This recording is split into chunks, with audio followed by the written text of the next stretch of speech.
Doctor Paidi Lakshmaiah, doctor PL Sanjeev Reddy స్మారక పురస్కారాల ప్రదానోత్సవం హైదరాబాద్ త్యాగరాయ గానసభలో ఘనంగా జరిగింది. రసమయి డాక్టర్ పైడి లక్ష్మయ్య ట్రస్ట్ ఆధ్వర్యంలో వివిధ విభాగాల్లో విశేష సేవలు అందించిన ప్రముఖులను సన్మానించారు. Central vigilance retired commissioner KV చౌదరితో పాటు సంగీత రంగంలో నామా చంద్రబాబు, రచనా రంగంలో శరత్ జ్యోత్స్న, రాణి, సేవా రంగంలో వసుధ ఫౌండేషన్ మంతెన వెంకటరామరాజులకు పురస్కారాలు అందించారు.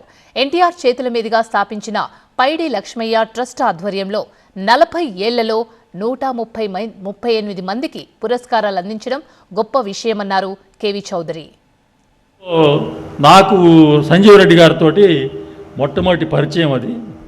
So he was probably my first mentor for and the reason for me to get in to the civil services.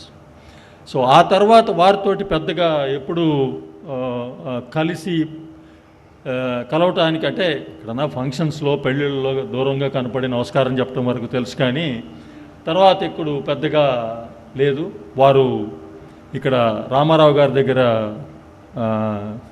Principal సెక్రటరీగా ఉన్నప్పుడు, తర్వాత ఏపీఐడిసిలో చైర్మన్ మేనేజింగ్ డైరెక్టర్ చేసినప్పుడు అఫీషియల్గా ఏదో విషయాల మీద కలవటం కుదిరింది. అట్లానే వారు company secretaries department of company affairs సెక్రటరీగా ఉండగా కూడా అఫీషియల్ కెపాసిటీలో వారితో కలిసి కొంత from income tax side what are the amendments that are required when the 2013 act was being contemplated అది చేసే భాగ్యం కలిగింది. తర్వాత వారు రిటైర్మెంట్ అయిన తర్వాత ఐఐపిఏలో చేశారు కొంతకాలం. ఐఐపిఏలో ఒకసారి నేను అదొక లెక్చర్కి వెళ్ళాను. నేను as chairman CBDT I went there as for a lecture. So I could meet him there. So I mean it is not a coincidence that I get his blessings now today again. This is continuation of the blessing which started in 77. దాతృత్వం, వారి charitable these things మనం ఎంతసేపు American ఫిలాంథ్రఫీస్ అది చేశారు ఇది చేశారని మాట్లాడతారు, కానీ మన వాళ్ళు ఏం చేస్తున్నారో చాలామందికి అర్థం కాదు. ఆవిడ చెప్పారు ఇంత చేస్తున్నారేనని చెప్పి నాకే తెలియదండి ఇప్పుడు వింటూ అని.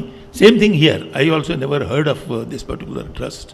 పిల్లలకి ఎప్పుడు కూడా వసుధ ఫౌండేషన్కి నుంచి ఎప్పుడు కూడా వాళ్ళకి ఆశీస్సులు తెలియజేస్తూ ఉంటాం. వాళ్ళకి ఏ రకమైన ఇబ్బందులు ఉన్నా కూడా వసుధ ఫౌండేషన్కి ఒక ఫోన్ కాల్ చేస్తే పలానా ఇబ్బంది అని చెప్తే కనుక మీ వెంటనే 1 అవర్లో రియాక్ట్ అయ్యి మీకు కావాల్సిన ఏర్పాట్లు చేస్తామని మరొకసారి తెలియజేస్తున్నాను.